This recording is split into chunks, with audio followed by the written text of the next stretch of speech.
Hello বন্ধুরা, আশা করি তোমরা সবাই অনেক ভালো আছো। আজকে নতুন মুভি এক্সপ্লেনেশন নিয়ে হাজির হলাম তোমাদের সামনে। শুরু করা যাক মুভি এক্সপ্লেনেশন। আজকে মাই ডেমন ড্রামা মুভির সিজন 1 এপিসোড 1 এক্সপ্লেন করা হবে।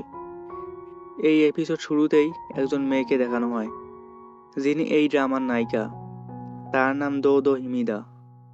দো দো যখন সামনের দিকে দৌড়াচ্ছিল, তখন একটি লোক দেখতে পান। তখন দো দো ভাবে সে কি তাকে সাহায্য করতে আসছে নাকি মারতে আসছে। এরপর সিনটির পরিবর্তন হয়, যেখানে দেখানো হয় 200 বছর আগের গ্রামের মানুষের সৃষ্টিকর্তার কাছে প্রার্থনা করছে, যেন সৃষ্টিকর্তা তাদেরকে ডেমনের হাত থেকে বাঁচায়। হঠাৎ সেখানে একজন কালো কাপড় পরা লোক আসে। সে আর কেউ নয়, সে এই ড্রামার নায়ক গুয়ান। সে একজন ডেমন, মানে সে একজন নরকের শয়তান। তাকে দেখার পর সবাই এখান থেকে পালিয়ে যায়, কিন্তু একটি ছোট বাচ্চা সেখান থেকে যায় না। সেই ছোট বাচ্চা ডোমেনকে আঘাত করে। কিছুক্ষণ পর ডেমন সেখান থেকে চলে যায়। এরপর দেখানো হয় একজন ক্ষুধার্ত জেলেকে। জেলেটি মাছ ধরে অনেক চেষ্টা করে, কিন্তু মাছ ধরতে পারে না। শেষ পর্যন্ত জেলেটি হতাশ হয়ে যায়। তখন ডেমন সেখানে গিয়ে ক্ষুধার্ত জেলেকে একটি চুক্তির কথা বলে। এই ডেমন জেলেটিকে বলে, যদি তুমি এই চুক্তিটি করো, তাহলে তোমার জালে আগামী 10 বছর অনেক মাছ উঠবে। তখন জেলেটি তার সম্পর্কে জানতে চায়। সে বলে তিনি একজন ডেমন। চুক্তিটি ছিল 10 বছরের। চুক্তির মেয়াদ শেষ হলে জেলেটি মারা যাবে। তখন ডেমন তার আত্মাটা নিয়ে যাবে। ছেলেটি বলে, ক্ষুধার্তর চেয়ে নরক ভয়াবহ নয়, এবং জেলেটি রক্ত দিয়ে চুক্তিতে সাইন করে। এরপর দেখানো হয় একটা পার্টির দৃশ্য, যেখানে দেখানো হয় দো দো হিমিদাকে একজন লোক পার্ট টাইম কাজ করার জন্য প্রস্তাব করেন। কিন্তু লোকটি জানে না সে মেয়েটি বেস্ট সিও অ্যাওয়ার্ড জয়ী। যখন লোকটি বুঝতে পারে সেই মেয়েটি বেস্ট সিও অ্যাওয়ার্ড জয়ী এবং মিরই গ্রুপের প্রিন্সেস, তখন সে লোকটি অবাক হয়। পার্টি শেষে দেখানো হয় ম্যাডাম জু দো হিমিদাকে একজন ছেলের সাথে ডেটে যেতে বলেন। যদি ডেটে না যায়, তাহলে ম্যাডাম জু চিকিৎসা নেবেন না। এরপর দো হিমিদা রাজি হয়। এরপর দেখানো হয় গুয়ানের ঘরের দেয়ালে অনেক ঘড়ি লাগানো। এই ঘড়িগুলো হলো যারা গুয়ানের চুক্তিতে সাইন করেছিল তাদের মৃত্যুর আয়ু। তখন ঘড়িতে দেখা যায় একজনকার আয়ু শেষ হয়ে গেছে। তখন সেই লোকটির কাছে গুয়ান চলে যায়। লোকটি ছিল খারাপ ব্যবসায়ী। তার চুক্তি হচ্ছে এমন যে, যারা গুয়ানের চুক্তিতে সাইন করবে তারা 10 বছর সুখের শান্তিতে থাকবে, তারা কোনো অভাব বোধ করবে না। এই খারাপ ব্যবসায়ী লোকটি এখন মারা যেতে চান না, সে আরো বাঁচতে চান, এবং সে গুয়ানকে আক্রমণ করেন। কিছুক্ষণ পর লোকটি হার্ট অ্যাটাকে মারা যান। যখন লোকটি মারা যায়, তখন তার চামচারা ভেতরে আসে। তখন একজন চামচা গুয়ানকে দেখতে পান। এরপর দেখানো হয় দো দো হিমিদা সেই ছেলেটির সাথে হোটেলে দেখা করতে যান। সেখানে যাওয়ার পর শুনে একজন লোক সেই হোটেল একাই বুক করেছে। দো দো হিমিদা মনে করেন যে লোকটির সাথে দেখা করতে আসে সে মনে হয় এই হোটেলটি বুক করেছে। হোটেলে প্রবেশ করার পর একজন ছেলেকে দেখতে পান। সেখানে গিয়ে সেই ছেলেটির সাথে দেখা করে।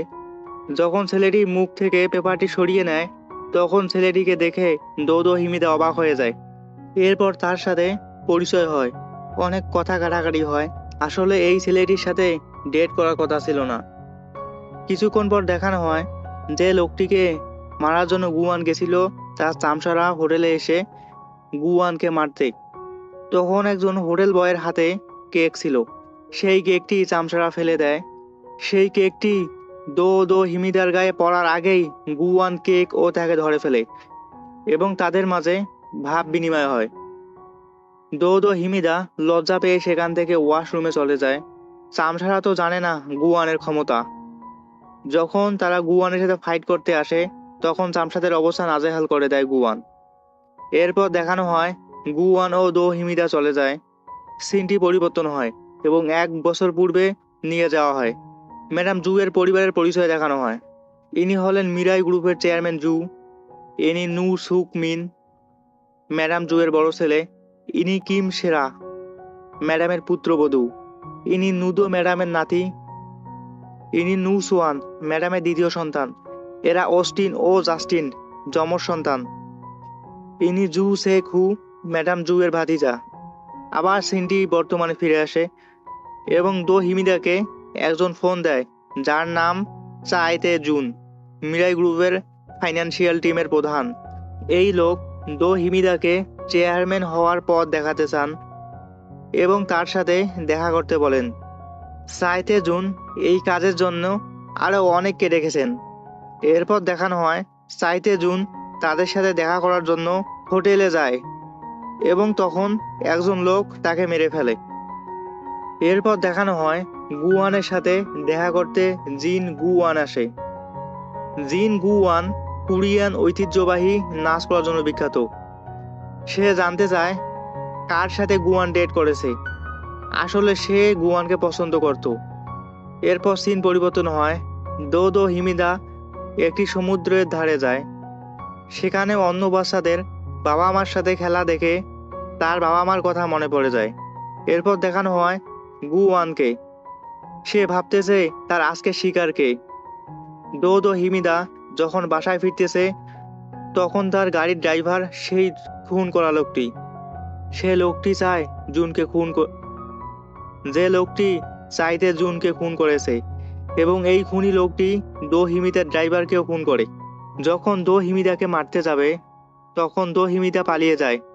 এই দৃশ্যটি মুভির শুরুতেই দেখানো হয়েছে। দো দো হিমিদা দৌড়ানোর সময় সামনে গুয়ানকে দেখতে পান এবং সে তাকে বাঁচাতে বলে, কিন্তু গুয়ান কাউকে ফ্রিতে সাহায্য করে না। তখন সে চুক্তির কথা বলে এবং দো হিমিদা রাজি হয়। তখন গুয়ান সেই খুনি লোকটিকে মারতে থাকে। যখন গুয়ান দো হিমিদাকে বাঁচাতে যাবে তখন খুনি লোকটি তাদের উপর গাড়ি চালাতে শুরু করে।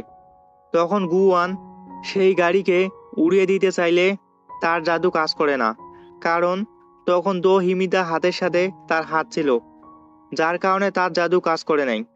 দো হিমিদা তখন নদীতে পড়ে যায়। গুয়ানও নদীতে ঝাঁপ দেয়। গুয়ান অজ্ঞান হয়ে যায়। দো হিমিদা পানির উপরে উঠে আসতে পারত, কিন্তু তা সে করেনি। সে গুয়ানের হাত ধরে তাকে তুলতে চেষ্টা করে। তখন গুয়ান এর হাতের চিহ্ন দো হিমিদার হাতে চলে আসে এবং সেও অজ্ঞান হয়ে যায়। তারপর দেখানো হয় তারা সমুদ্রের পাড়ে পড়ে আছে এবং গুয়ান দাঁড়িয়ে আছে। গুয়ান দেখতে পান তার হাতের চিহ্ন দো দো হিমিদার হাতে।